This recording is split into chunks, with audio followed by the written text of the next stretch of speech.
So ito na po ating titestingin na. Para makita nyo, nilagyan ko palatandaan. So ayan na po siya. Bibigyan ko mo naman sa dyan. Okay na po, gumagana na.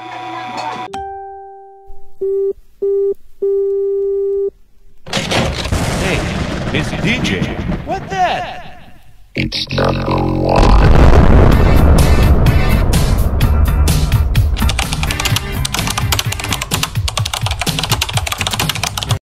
So yan, magandang hapon muli. Ito't mayroon na naman tayong i-check na isang dryer, spin motor. So ayan siya. So i-check natin kasi ito walang reading kulay yellow, kulay red lang ang mayroon. So ito lang ang gumagana, yung kulay yellow wala. So yan ang alamin natin. Bubuksan muna natin yung makina, tanggalin natin yung pinakang rivet nya. So ito na po at natanggalan natin yung rivet. So ito na. So kaganda-ganda pa nitong kahan na ito. Itong ating bubuksang washing motor na to.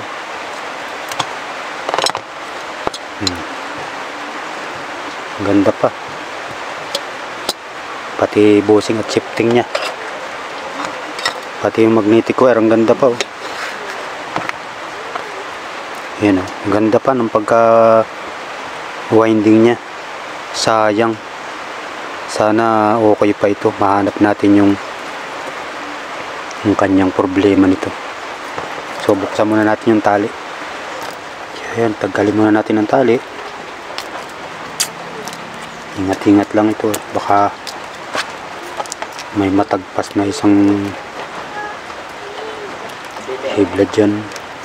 Pero malaki naman yung hibla niyan. So yan, sabi nung may-ari, i-rewind ko na raw ito. Kasi nga hindi nagana yung kabilang linya niya. So buksan muna natin ito. Ano nga ba yung naging problema niyan dito. Tanggalin muna natin itong plastic na to.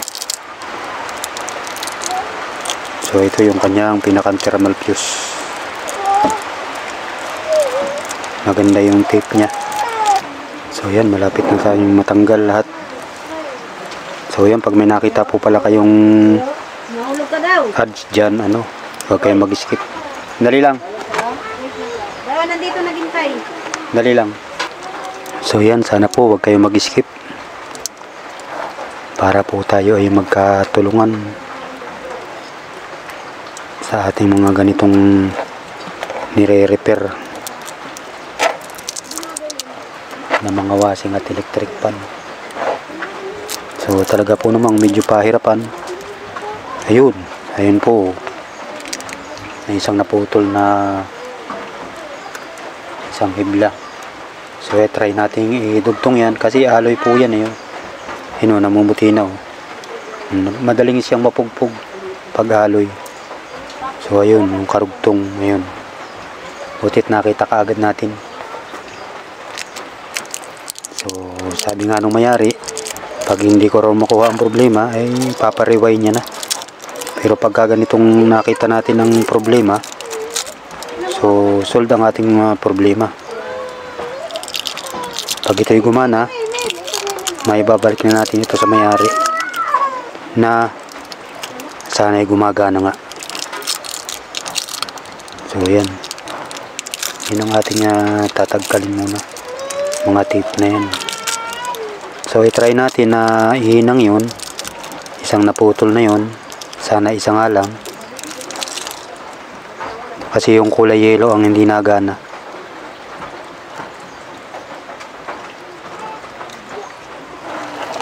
Sana wala nang ibang nadamay. So yan, pagdugtungin lang natin. So yan, babalatan muna natin. Pero gawa lang tayo ng paraan kung paano natin siya mababalatan. Pero ako minsan ginto, sinusunog ko lang ng lighter para mabalatan siya. So yan, mamaya pagtutugtungin natin yan. So yan, pupuluputan natin yan ng tanso. Yan, tanso na wire na isang maliit na hibla. Para po siya ay kapitan ng ating soldering. Kasi minsan po pag hindi pinuluputan ito ng ganito ay hindi nadikit yung hinang. Kaya kailangan lalagyan ito. Yan. Yung ating pinagdugtong na yan. So maya, hinang natin. So ayan, nadugtong na natin. Try natin kung ma-reading na siya. So wala pa rin. Yung pula pa rin ang nagana. Ako yung problema nito. So ayun, may nakita pa tayong isang putol. Ito. Siguro ito yung sa kulay yellow. Dito. Oh, dito siguro yan. So yan, testirin natin. Baka dito nga yun sa yellow. So yun, sa kulay yellow nga ang naputol. Kasi yung kulay red okay naman, oh. So yun, salamat at nahuli natin yung kanyang problema. So ito, pinagdugtong na natin. At yun, gumana naman na. Itatalian na lang natin uli ng dating tali niya. Pagkatapos nating iayos yan, hihinang. So yan, tagalin lang natin to. Hindi idugtong natin ito dito. Itong naputol na ito. So dudugtungan lang natin para humaba. Ayan nga, dito nga siya naputol. Ayan, dito nga siya naputol dito.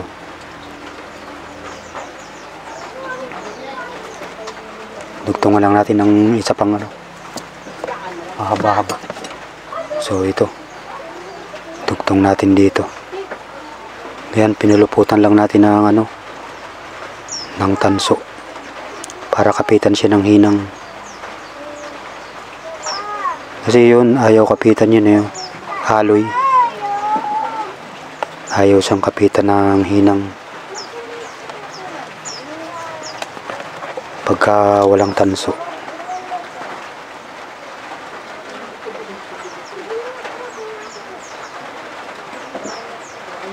Ayan, ay kinapitan na kagad siya.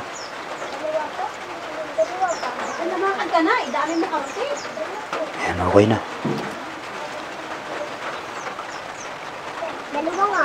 Kasi pag hindi hilangin ng ganun, hindi siya kinakapitan ng hinang. Kaya kailangan mayroon siya ng ayan, lagyan natin ng kanyang cover.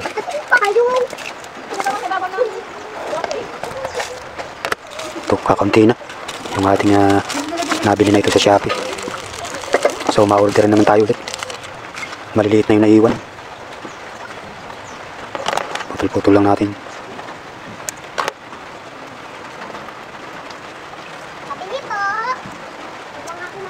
Okay, sunugin natin.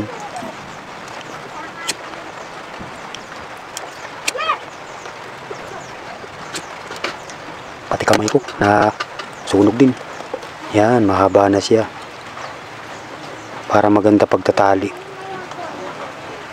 So dito pa. Ganito pala ang gawa nila. Iniipit lang nito. Kaya hindi na kailangan maghinang. Sabi ko po, dalawa. Yan, hinang natin yan. So yan mga igan, ating ititester na. At naipagdugtong na natin. Yan yung kulay red. Ito yung yellow. So yun, approve. Gumana na siya. Ayan po, nilagyan natin ng tape. Binalutan natin ng tape. Ganitong tape lang.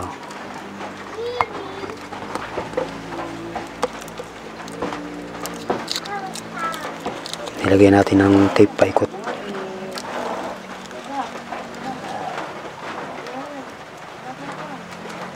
And then dito pa. Lagyan pa natin ng tape.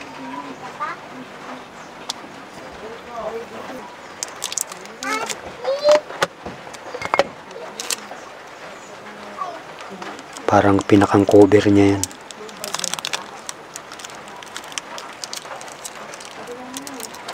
Hindi naman maano yan at yan ay plastic na ano. Pinakang pang cover lang natin.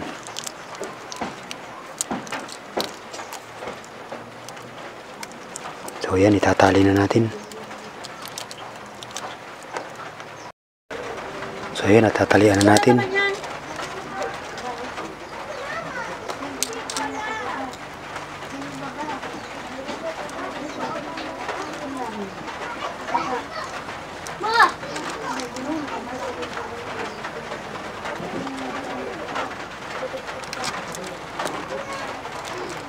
Yan, ganito lang tayo magtali.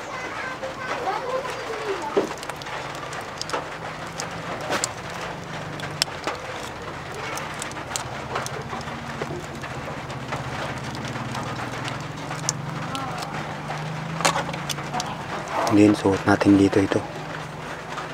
Sa ilalim. Then, sa ilalim. Hilahin lang natin ganun. Then, sa ibabaw. Then, hilahin natin. Ito.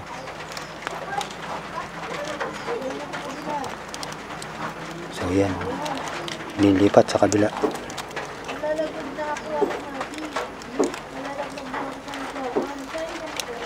Ayaw pang pumasok. And then, hila uli pa ibabaw. Batak itong isa. Para umigpit. And then, hila.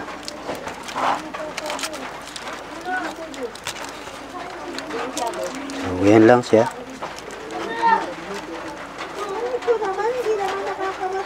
And then ito sa ibabaw.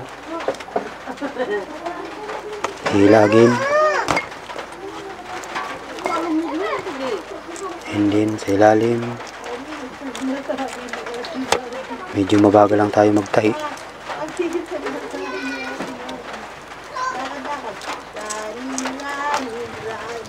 So yan, ganyan lang pagtatahin yan. Yan, ganyan lang po. Dire-diretso yan hanggang matapos. So mamaya pakita ko sa inyo yung pagkatali niya. Pagka-finish. So ito na po, atin ang ilalak.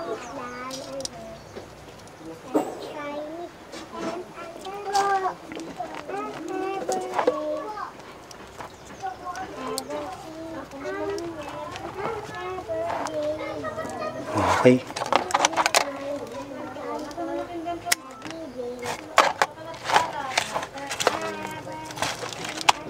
So ayan na po yung ating pagkatali. At okay na. So parehas na parehas man ang tali niya. Ayun ang tali natin dito, parehas lang din. Same lang.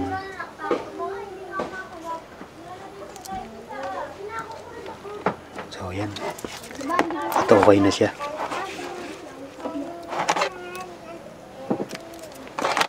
So testerin ulit natin. Baka nagka-problema sa ating pagtatahi.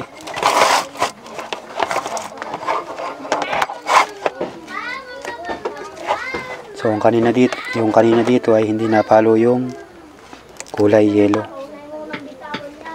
So ito na. Kulay red. And then kulay yellow. So yun, okay na po siya. So yung ating ground. Tingnan natin kung may ground. So yan, good. Wala siyang ground.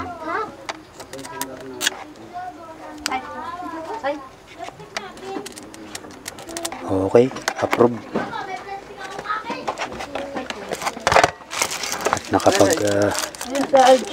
talaga na naman tayo na itong ating massage. Dalawa. Kulang ang piso na naman. Lagi na lang kulang ah. Oh, 150 daw ang ilaw. Buti kung walang ilaw yan.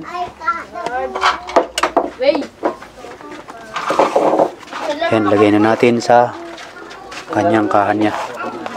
So ang ganda-ganda pa ng kahan niya.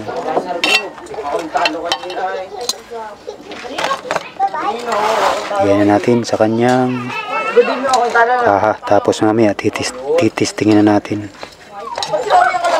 kung okay ang kanyang ikot.